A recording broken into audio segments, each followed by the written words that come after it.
mukhang fried chicken na to. Okay, roast chicken. So, nilalagay natin dito ay ano nga ito? So carrots, eggshells, tapos dahon ng papaya, tsaka dahon ng guyabano. Alam mo ba, pwede rin pala natin pakain yung dahon ng langka tsaka ng mangga. Pwede rin, lupit nga eh. Dahon ng... Dahon-dahon lang. Tingnan mo, dami na palang dahon dito pwede na kainin. Kaya nga eh. Nandito. Gaganto naman. Dadurugin lang din. Sa... Okay lang yan, Saan yan? Batch 3 ano? Okay, kaya ganyan, sakto lang. So, nandito na pala karamihan ng pagkain na pwede natin pakain sa kanila. Okay, so, yun na nga. Carrots, eggshell, papaya leaf, tsaka guyabano leaf.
Medyo payat to. Matalas yung dibdib eh. Nahihiwa eh. Minsan kasi nakakalabas sila dito tapos di sila makabalik. Inaaway siya eh. Kaya lagi siya nasa taas eh. Itong lalaki? Oo, igalaw niya. Ilagay na kaya natin siya dun. Kaya nga po. Kaso baka magbibigay siya ng malalaka dun. Gusto mo pag-aala na natin. Tara. Oo, pag Parang Rhode Island po ba sila? Hindi ko alam actually. Parang may topic eh. Kaya nga eh, iba yung itsura niya eh. I don't think Rhode Island to. Hindi na ako sigurado kung ano. Kaya pala lagi siya nakadapo.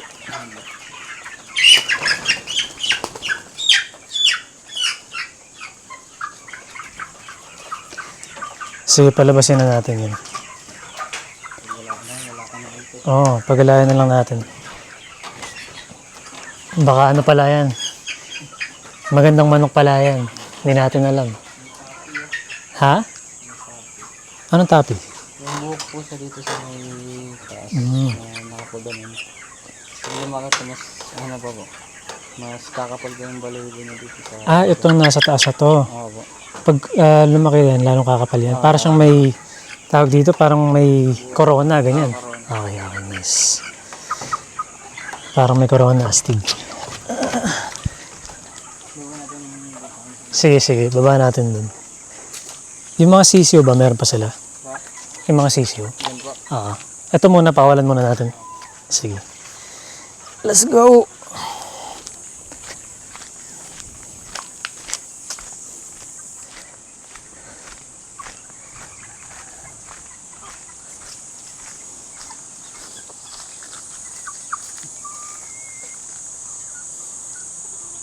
Maganda siyang manok, no, kakaiba. Pero may nakita ka ng ganyang manok. Oo. Anong tawag sa manok na ganyan? Tapi po tawag sa amin ng ganyan. Ah, tapi, okay. Yeah, definitely hindi yun Rhode Island. Tapos ito yung mga ulik ba nating inahin? Mga 2.5 months, ano? Ito, itim na itim to, eh. Ito nasa harap.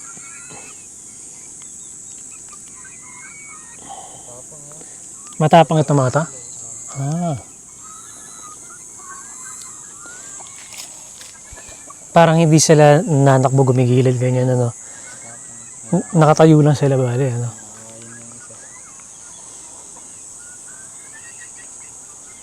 So ibig sabihin kahit ganyan sisiyo pa lang matapang na sila. Usually ba mga native ganyan? Opo. Maganda no kasi gala sila eh. So kailangan matapang sila, hindi sila pwedeng. Kaya, Uy! Wow! Huli ka balbon. Kaya pala kahit yung malalaking Rhode Island dito eh, nakapalibot sila dito sa pen pero wala silang pakialam. Parang okay lang sa kanila. matapang kasi. Oo nga eh. Matatapang. Mamaya pag bumalik yung mga Rhode Island, tingnan natin. Okay, nice.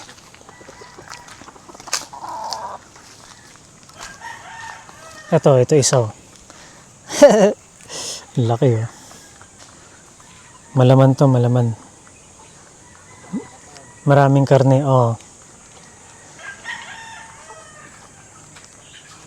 Pwede na pang chicken joy yan.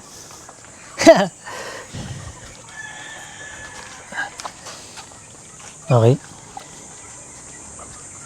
Check naman natin yung mga sisiw. Mga 1 buwan na ata itong mga sisiw na to.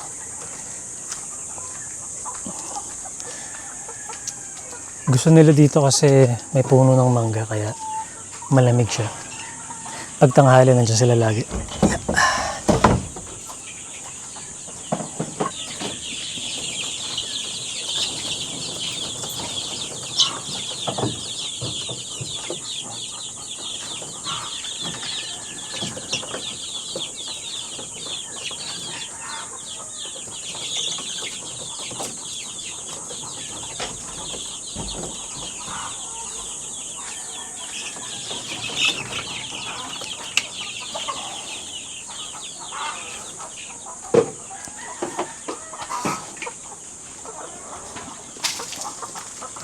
Tayo sa RJ.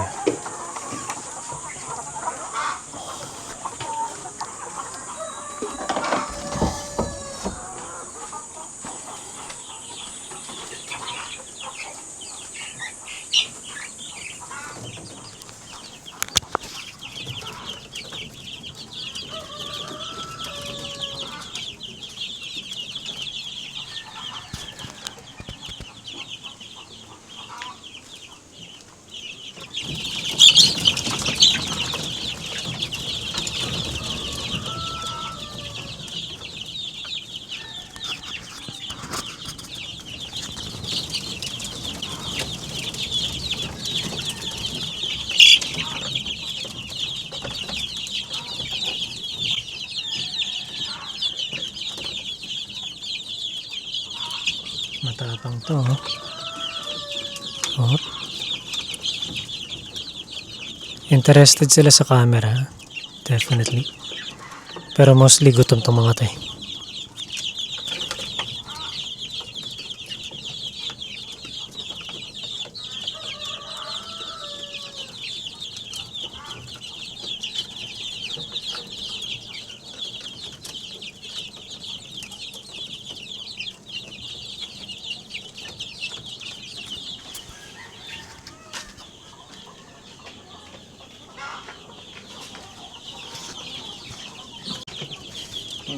Oo, may nagsasabong eh.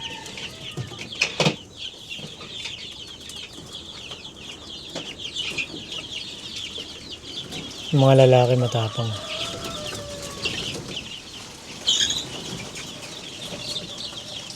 Oh, may lumapong na dito.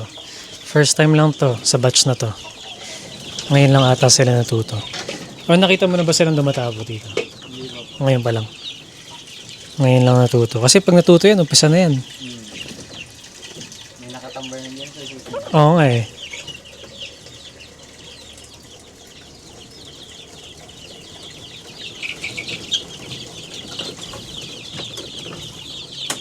Okay, so may vitamin sila kanina. Yung tanghali na eh. So pinalitan na natin ng fresh water. Tapos bibigyan natin sila ng pagkain.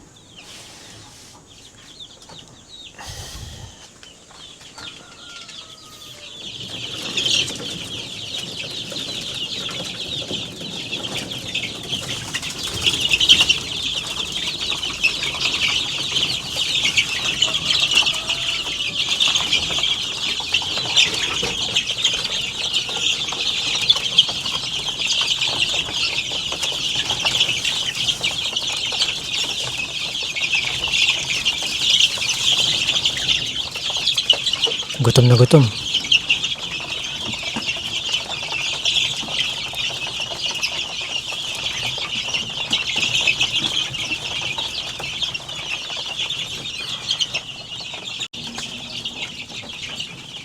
Tayong baba naman. Lagi ko nakakalimutan yung mga yun. Sabi ko, kala ko tapos na. Meron pa pala. The boys. Yung mga boys, kailangan natin pakainin next. Nandun kasi sila sa baba eh, so minsan nakakalimutan ko nag-i-exist sila. Anyway, balikan natin tong mga inahin. Marami-rami na nakain. So, maghahantay tayo ng a couple of hours bago natin sila pakainin ulit.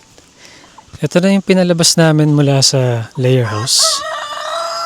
Bata pa tayo, siguro mga 2 months? 2 months din? 2.5? Baka ka-age ng mga ulikba doon.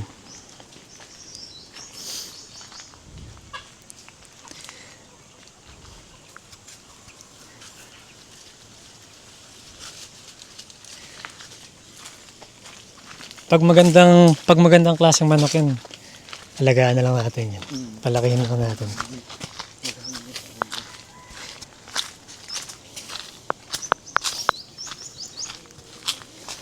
Ito na.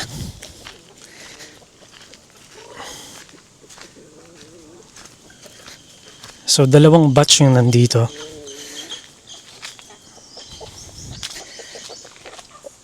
Kaya yung iba may singsing.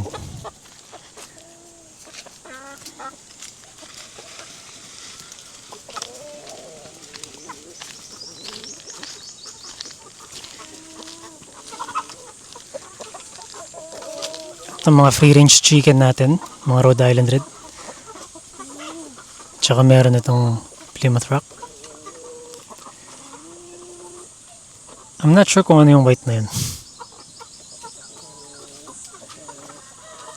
Malaki rin tong puti, no? Haba ng leg eh. Ang haba ng leg, no? Nakahabol din yung batch to eh, no? Kahit ano. Pero kinailangan mo i-maniobra kasi may mga inalis kang masyadong aggressive, di ba? O kasi nung mga una natin silang nilipat dito, ito ba yung mabait? Sige, sige. Huwag natin katayan to. Kaibigan na lang. Oh. Manakit to eh. Oo nga, no? Parang gusto na sumampa, no? Niyayabangan siya lagi pag hinahawakan ko yung ano eh. Nayayabangan. Sino nayayabangan? Ito. Nayayabangan yan. Dito. So, matapang kasi sila eh. Tapos nilalapitan nila ito pagka ano eh. Hop, hop, hop. Hindi naman ganyan itsura ng 45 days, di ba? Opo. Ma-exist siya na ano. Yung 45 days. Sobrang taba. Oo. Talagang pangkarne lang talaga, di ba? Ito kasi mas mukhang natural na mga manok, eh, no? Oo. Kasi I think kung tama yung pagkakaintindi ko, yung 45 days ata parang genetically bred sila para maging maraming karne. Oo. Kaya ganun po yung katawan nila. Kaya ganun talaga yung katawan nila. Talagang pagkasisiyo nila, makalipas lang ng isang buwan kalahati, pwede na silang i-harvest agad. I think sa breeding nagawa yung ganung ano. Kasi yung mga normal na manok, ganito itsura. Yung iba mas payat pa. Malalaki na nga itong Rhode Island eh. Pero yung mga native, yung mga native kasi 'di ba, mas ano sila, mas lean. Mas payat sila. Kaya I think ano rin sila eh, parang healthier options. Yung mga mas lean na karne. Iba po eh. Slim yung katawan pero ang healthy. Mm. Yung mga ganun ko talaga yung katawan. Kaya gusto rin natin magparami ng native eh. Para may mga ganito tayong manok, tapos may mga native tayo, di ba?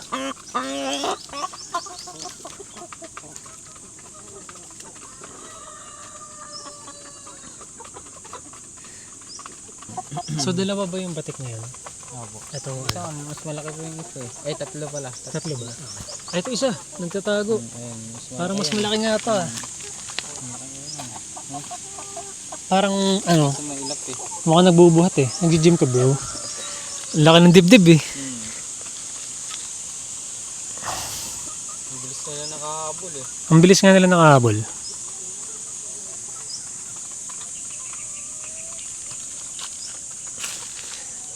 Ano ba yung pinakamalaki dito na Rhode Island? O yung pinakamalaking manok? Ito no? Oo. Ito. Tsaka to. Ito, matapang din to eh. Oo. Pero yung mga pinakawala natin sa labas ng range, malalaki rin eh. Oo. Ay, yung isa malaki. Malalaki po yun. Yung dalawa yun. Tignan natin yung magiging diferensya. Kasi ito, mas malaking space nila ang ginagalaan. Tapos ito, sila naman magkakasama. Pero mas regular yung kain itong mga to. Oo. So, tingnan natin kung may kung may makita tayong difference. So yung mga manok na pinapagala talaga, parang nakakapag-engage sila sa natural behaviors nila eh. Kasi bulag sila. Bulag to? Apo. Ang liit na po nito nun, nung siso to. Buti nakahabol ano? Ito paano? Mabait din to eh.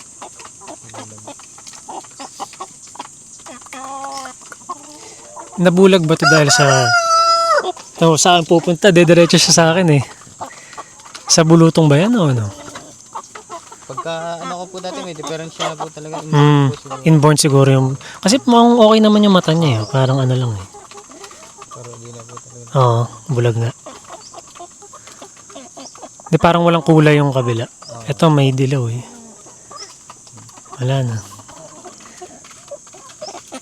Oh, saan punta bro? Mukhang fried chicken na to. Oh. Okay, roast. Roast chicken.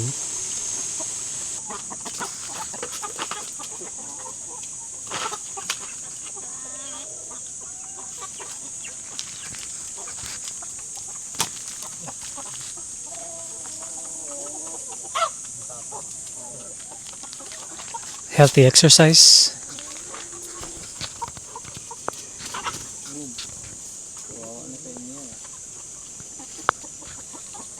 Matapang rin ano. Matapang pala yung mga manok no? Hindi ko akalain. Lumalaban talaga sila ng patayan. Oo. Parang bahala na. Let's go. Parang sila yung pinakamatapang na ibon. Kaya nga eh. Oo. Sa lahat ng ibon, sila yung pinakamatapang.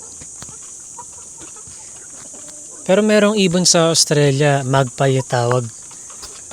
Nang-aatake sila ng mga tao eh. Parang, Ay, gusto na pang parang naglalakad ka lang. Halimbawa, naglalakad ka sa kalye. Biglang gaganon sa'yo yung ibon. Tapos nanghahabol pa sila. Kasi yung mga gansa, matapang din yung mga yun, di ba? matatapang nun. Oo. Lalapitan ka na lalapitan. Tapos parang nagpapalaki pa ng katawan eh. Ano gusto mo ha? Malagya. Oo. Dati nga yung pumunta kami sa farm eh. Ang daming gansa. Maraming gansa. Takot ako, iyak ako eh. Sumabit ako sa wala kasing pag-aakyat. Oo. Sinugod na ako ng napakarami. Hindi ka, sinugod ka? Lumapit lang po, dahan-dahan. Ah, Corner po ako. okay, gets.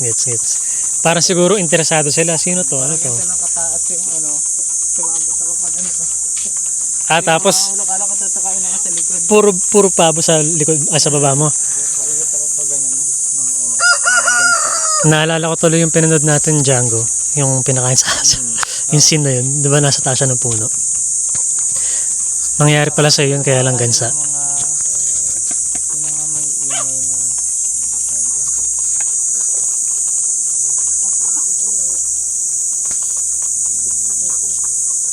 Ibon doon. yung malaki pong gumaganon. Turkey? Mga yan? Hindi ko alam eh.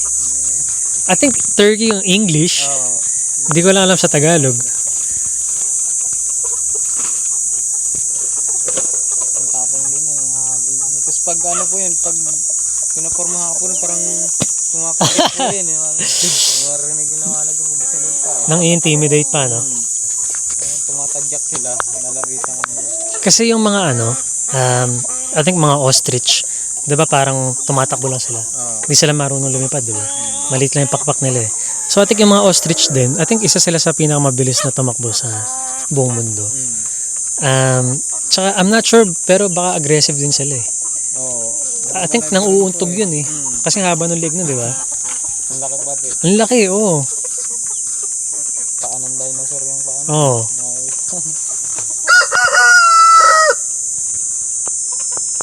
Malalim na rin pala yung tilawak nito, no?